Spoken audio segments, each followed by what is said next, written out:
तर बातमी साम टीव्हीच्या इम्पॅक्टची.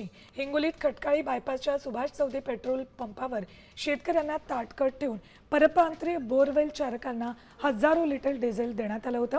साम टीव्हीने ही बातमी दाखवताच जिल्हाधिकारी राहुल गुप्तांच्या आदेशानं पुरवठा विभागानं पथक पंपावर दाखल केलं. सध्या डिझेल साठ्याची चौकशी सुरू आहे, तर नांदेडचे पेट्रोलियम पथकही तपासणी करणार आहे. हिंगोलीमध्ये पेट्रोल पंप चालकांनी प्रशासनाचे सर्व नियम मोडून बेकायदेशीरपणे डिझेलचा पुरवठा केल्याची बातमी साम टीव्हीने प्रसिद्ध केलेली होती. मी सुद्धा सध्या सुभाष चौधरी या पेट्रोल पंपावरती आहे.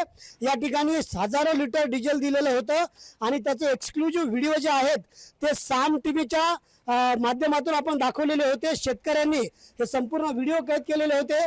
त्यानंतर आता पुरवठा विभागाच्या पथकानं या संपूर्ण प्रकरणामध्ये चौकशी सुरू केलेली आहे.